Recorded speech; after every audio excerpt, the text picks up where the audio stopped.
चित्त का अर्थ प्रकाश होता है। जितना हम मौन रहेंगे उतना ही हमारे हृदय में प्रकाश होगा, उतनी हमारी बुद्धि विकसित होगी। जितना मौन रहेंगे, बोल नहीं फालतू बोलेंगे और ना कोई सामने वाला बोलेगा। संत कहते भैया मौन रहो, मौन रह करके भजन करो, दिखा करके भजन मत करो, चिल्ला करके भजन मत करो, मौन रह करके भजन करो, मौन रहो। वामन भगवान माला झोली ले रखी है, मौन होकर के भजन कर रहे हैं। बलि ने कहा आओ आओ भगवान, आप कौन हो? अरे कहां से आए हो? मुझे लगता है आप तो सूर्य नारायण हो। बोलो, कुछ बोलो, मेरे द्वार पर आए हो, कुछ मांगो।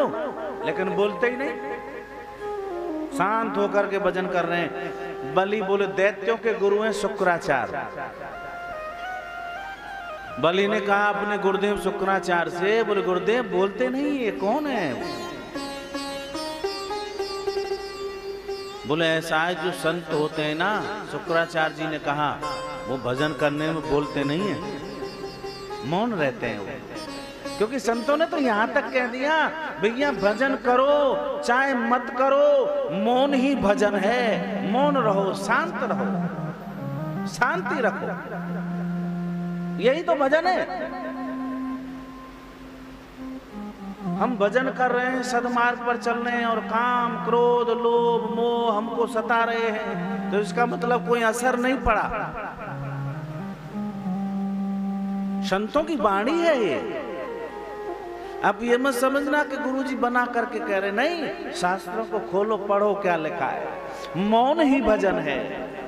मौन रहिए, मौन रहिए, जीवन में सुख मिलेगा, शांति मिलेगी, भजन मिलेगा, तप मिलेगा, सब कुछ मिलेगा मौन होने से।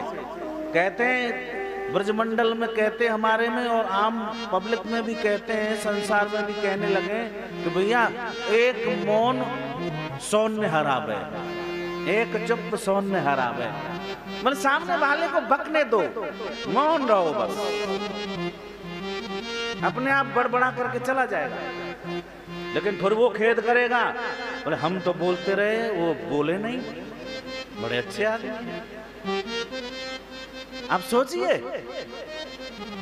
जीवन में मौन रहना सोचो, रखो मौन। देखो शास्त्रों में लिखा है जितना मौन रहोगे उतने तुम्हारे चेहरा का भी तेज बढ़ेगा, चेहरा की आकृति बढ़ेगी। कहते ना भाई संत महात्माओं के चेहरे पे तेज क्यों होता है? भजन का तेज होता है और मौन का तेज रहता है। मौन होकर के भजन करते हो, मौन रहते हैं, बोलते नहीं है, वो फालतू भी बड़बड़ाते नहीं है।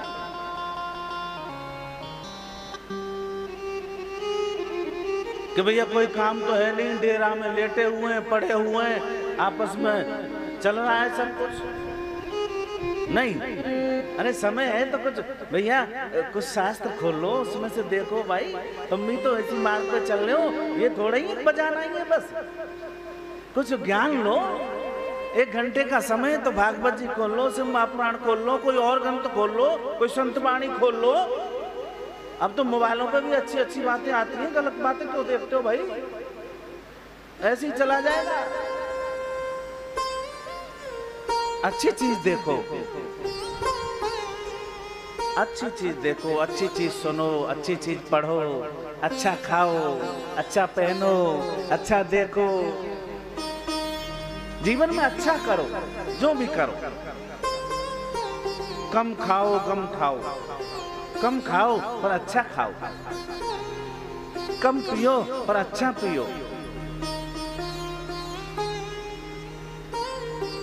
कम जियो पर अच्छा जियो।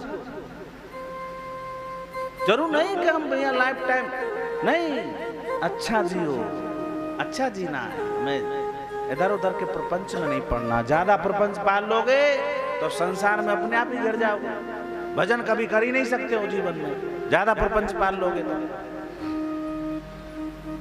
तो प्रपंचों को छोड़ो। अब यदि तुम्हारे बच्चों के विवाह शादी हो गए हो तो यहीं तक तुम्हारी जिम्मेदारी थी, आगे नहीं है। आगे प्रपंच में मत फंसो, मोह में मत फंसो, माया में मत फंसो। अब छोटा सा पोता हो गया, लूरू लूरू पुचुर पुचुर मत करो कि बड़ा अच्छा है? उसके मोह में मत फंसो, ये सब मोह है। हमने कहा ना आपको डेली बताते हैं कि मोह जब तक करोगे तो मोक्ष मिलने वाला नहीं। मोह अब कहेंगे एकांत में गुरुजी मिलेंगे, गुरुजी आप कह रहे थे लेकिन छूटता ही नहीं है, कोशिश तो खूब करते हैं। बोले कोशिश ही तो नहीं कर रहे तुम। अरे जितने पहले अच्छे, बात तुम ज्यादा बिगड़ रहे हो और मोह में फंस रहे हो।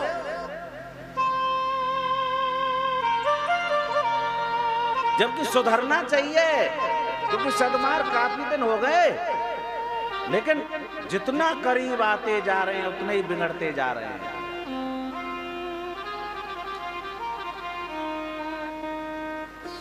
प्रेम से बोलो ना जय श्री कृष्ण। इसको त्यागना पड़ेगा।